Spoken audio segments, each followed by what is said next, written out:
Welcome to New Possibilities. I speak truth to power without fear. I want you to check out this press conference, and then I'm going to provide my commentary on the other side. I am banning Mr. Sterling for life from any association with the Clippers organization or the NBA. Mr. Sterling may not attend any NBA games or practices. He may not be present at any Clippers facility, and he may not participate in any business or player personnel decisions involving the team. He will also be barred from attending NBA Board of Governors meetings or participating in any other league activity. I am also fining Mr. Sterling $2.5 million, the maximum amount allowed under the NBA Constitution. These funds will be donated to organizations dedicated to anti-discrimination and tolerance efforts that will be jointly selected by the NBA and its Players Association. As for Mr. Sterling's ownership interest in the Clippers, I will urge the Board of Governors to exercise its authority to force a sale of the team, and will do everything in my power to ensure that that happens. This has been a painful moment for all members of the NBA family. I appreciate the support and understanding of our players during this process. And I am particularly grateful for the leadership shown by Coach Doc Rivers, Union President Chris Paul, and Mayor Kevin Johnson of Sacramento, who has been acting as the players' representative in this matter. We stand together in condemning Mr. Sterling's views. They simply have no place in the NBA. Okay, so you saw the press conference, and I just want to take a second to commend the commissioner for taking strong and decisive action against Donald Sterling. You know, he did what was necessary. You know, this man should not be an owner of a team for all the reasons that I've talked about in the other videos. There is no way a white racist, an anti-black white racist, should be an owner of a team.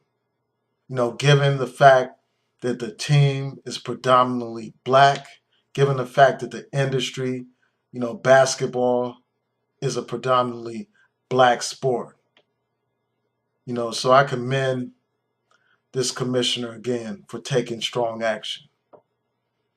And I know for a fact that that commissioner wouldn't have done anything if it wasn't for the agitation of the people, if it wasn't for the public outrage against Donald Sterling, if it wasn't for the bold statements made by black celebrities, if it wasn't for the countless petitions that were signed by thousands upon thousands of people, I'm sure that we would not have this same result.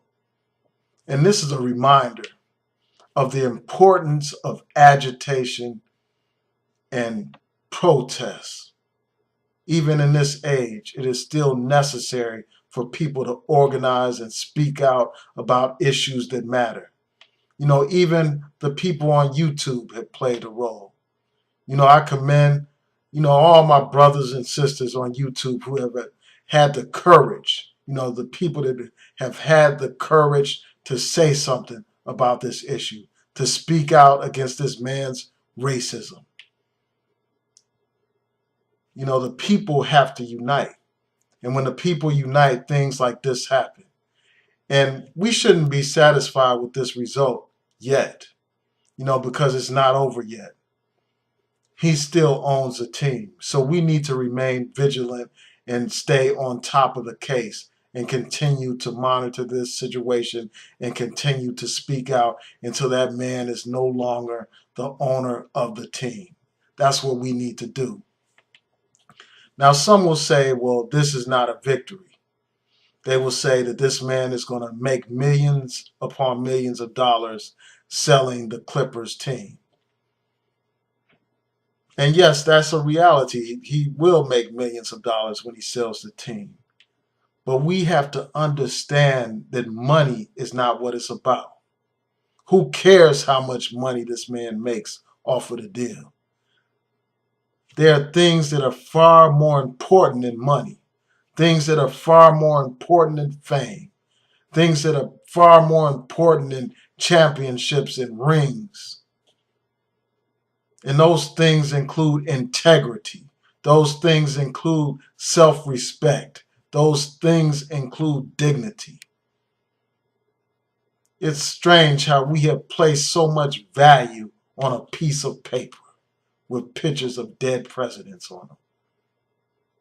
You know, I want to commend the people that had the courage to speak out. You know, people that, you know, some people have criticized some of these people for speaking out. They said, well, you're not qualified to speak out because you put out hip-hop music that's real negative and detrimental to the community. And I understand that criticism, but we should not be so self-righteous that we dismiss people that have power and influence. You know, that we dismiss those people who are trying to understand the world. We have to commend them when they do good works. We have to commend them and recognize them when they do something right. Perhaps if we would use more positive reinforcement, more hip-hop artists and other types of entertainers would do the right things more often. And we have to remember that many people start from humble beginnings, or they start off on the wrong course. All we have to do is reflect on the life of Brother Malcolm X. He was a criminal before he became a leader. He was a thief before he became a leader. He was a drug dealer, a pimp before he became a leader. So we can't be so quick to write off people because of their errors, their past mistakes, because of their past flaws. Now, when they do wrong, when they put out these negative songs after this event, you know, I will continue to speak out against them. But when they do something commendable, I have to recognize them and I have to salute them. So I had nothing but respect for somebody like Snoop Dogg for speaking out. I have nothing but respect for even Lil Wayne for saying something about this injustice that was going on, about this racism that this man harbored in his heart. I have to commend him. There's no way in hell the NBA should have been even allowed to allow this racist person to run a team. So I'm glad that these people spoke out. We often criticize the athletes for not taking action, but for once, even if it's just for this brief moment in time, black athletes spoke out. Famous black athletes. LeBron James spoke out. Even Kobe Bryant spoke out. You had Shaquille O'Neal speak out. And even somebody like Charles Barkley, you know, somebody that's always kowtowing and tap dancing. For once, this man grew a backbone and spoke out on an issue that matters. So I commend these people. I salute these people. And I hope that we use this as a launching pad for future actions and involve our people and involve our situation. I hope that, you know, people would be able to organize around other issues of importance in our community.